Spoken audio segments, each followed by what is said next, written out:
Okay, let's jump right in. Building a functional civilian Jural assembly?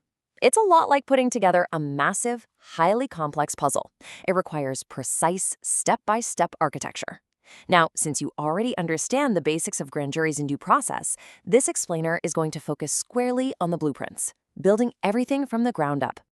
To help us wrap our heads around this, our explainer today covers 6 distinct phases: establishing the assembly, core officers, jury operations, records and procedures, security support, and finally, future operations.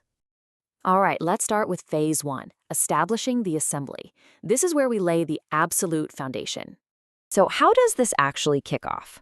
Well, the structural procedure always begins when a summoning authority, like a committee of quorum representing at least 9 state assembly chairmen, calls a session. This systematically triggers a domino effect. It leads to the establishment of the assemblies, the courts, and the militia. Then power smoothly transitions to trained officers, and that initial coordinator position just naturally sunsets. Is a full 12-step blueprint, and it details every single transition required. Think of it as a highly structured roadmap.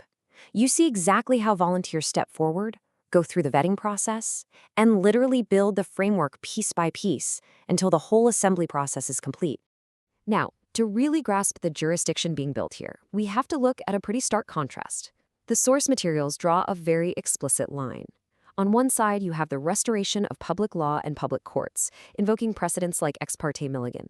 On the flip side, you have operations under martial law, where Article 3 of the Lieber Code allows military authority to suspend civil administration.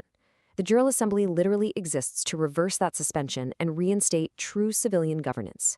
You might be wondering about standing. Participation hinges entirely on a very specific definition of it. One must choose to act in the capacity of the people of the state, operating in an unincorporated capacity.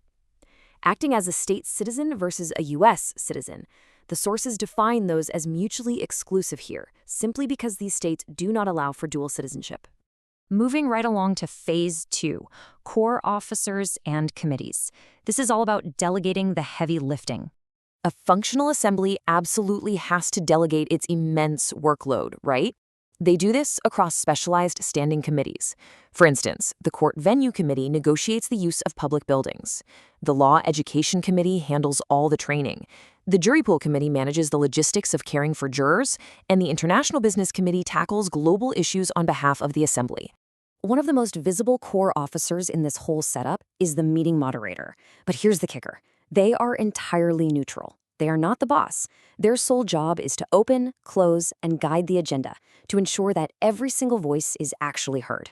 In fact, a highly effective moderator actually speaks very little. They prioritize impartial boundary setting over dominating the conversation. And they're experts at utilizing de-escalation tactics when meetings inevitably get a little heated. Which brings us to phase 3, jury operations. This is essentially the engine of the assembly. So, with all these structured committees and roles, you've got to ask, who actually gets to participate? What are the exact requirements to serve on the assembly and the jury? Well, the sources are clear. There are absolutely no arbitrary disqualifications or positional barriers to entry. No property requirements, no marriage requirements. Everyone serves as a juror. Vetting is simply a mechanism to prevent conflicts of interest on a case-by-case basis. Functionally, it works like this.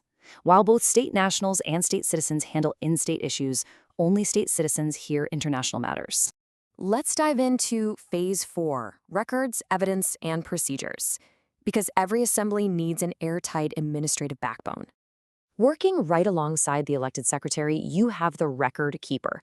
Sometimes they also act as the assembly archivist, and they are completely vital for securing the historical and legal footprint of the assembly.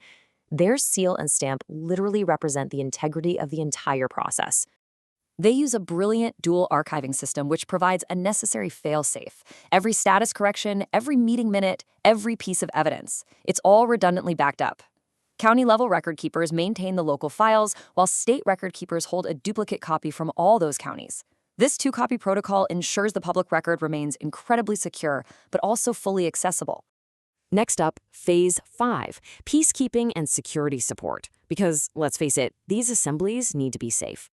The person providing that safety on the ground is the marshal at arms. Working closely with the meeting moderator, The marshal ensures the physical security of the meeting place, protects the election ballots, and enforces those participation boundaries to maintain overall decorum.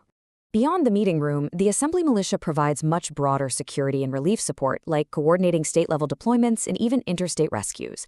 And crucially, this infrastructure is highly inclusive. While the Core Militia relies on fit volunteers aged 21 to 45, the text emphasizes that even an 85-year-old making sandwiches or managing paperwork is a completely eligible and vital contributor to the peacekeeping effort.